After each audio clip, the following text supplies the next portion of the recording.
Hey everyone, so today I am at Kennywood here to check out Phantom Fall Fest. Fun fact, this is actually my first ever Halloween event. I've never really been a big Halloween person, so pretty interested to come check it out, see what it's like. I'm going to be doing a behind the scene tour, so looking forward to that. Just having a great time today.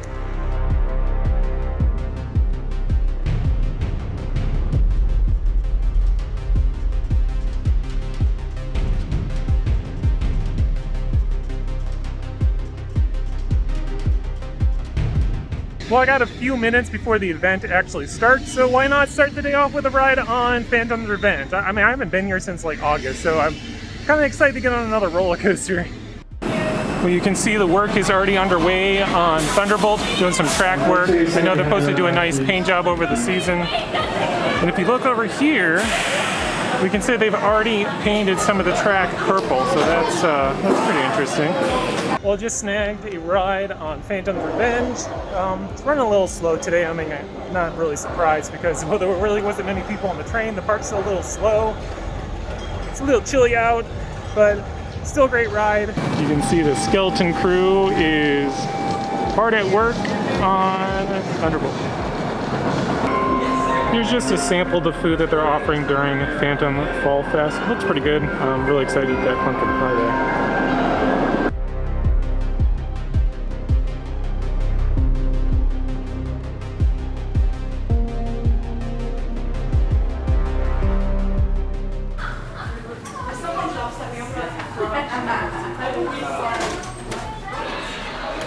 So usually it takes about 1 day or so. The entire games department gets all the machines out of here, and then the carpenters have to assemble this haunt because, of course, it's not here. Nothing is here, so they build it up each year, and they're very good at it. I've been doing it for many years now.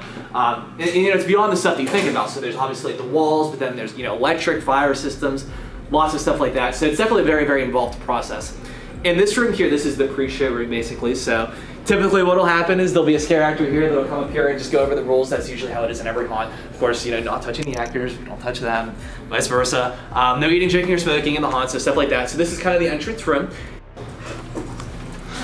So we'll have to go out the other way we came, but you can kind of see this is one of the hallways where you can access this, where the scare actors can access multiple points. You're back here, that's one of the things that we train our scare actors in is even opening this door, of course, can become a very scary thing. So if you're just opening it, like this, it's not that scary. But when you do it like that, and you're walking by not expecting it, it can become very, very scary. Ah, it looks like me when I wake up. It does look like you when you wake up. Oh, we don't need sound effects. What? We don't need sound effects. What's wrong with my sound? Nothing. I just don't need it. Oh, this is cool. I like my sound effects.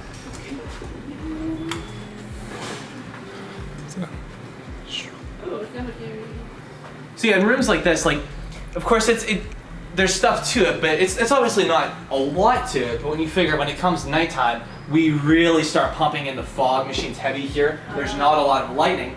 So really all you're seeing is these plantings, these fences, and you don't see that there's walls here. You just see that it just seems like it keeps going. Easily could come in and out of that you don't see when you're walking through here, especially at night. This is another one of the passageways to go into the behind the scenes areas. They can crawl out at you when you're not expecting it. Looks like my son's basement. See, just the point about how close knit the scare acting group is, especially in the villa. Here we have a portrait of actually two of the scare actors. Unfortunately, the woman on the right, she did pass away since the last time that we had Phantom Fright Nights at the time, and she's been one of the ones that was here very consistently. So of course, the best way to honor her is to be in the room that she was always in. But she's just another example of someone that came back, was really dedicated, came back year after year after year. I really got into the character, and that's what it's all about.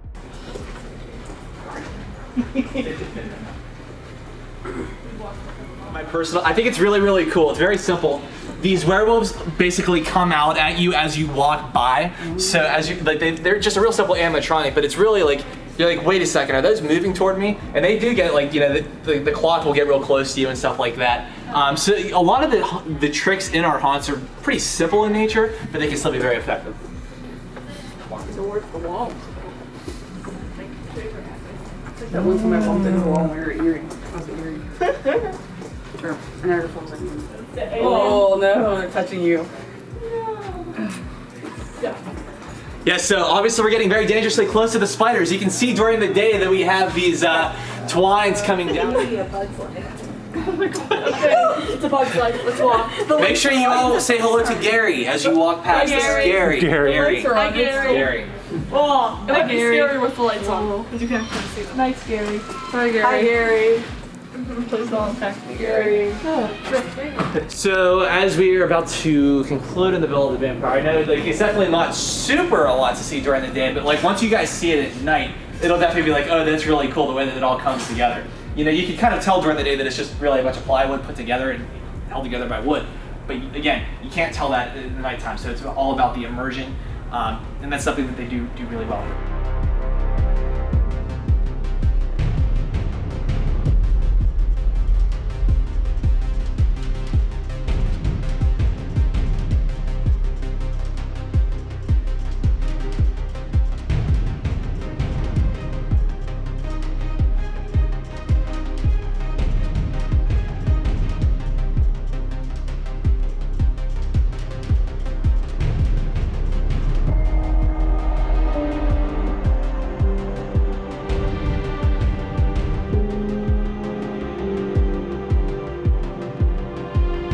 So, to wrap things up, I just want to remind you that I've never been to a Halloween event before. Again, I said that Halloween really isn't my thing, so I can't really give you like a review of Phantom Fall Fest because I really have nothing to judge it against.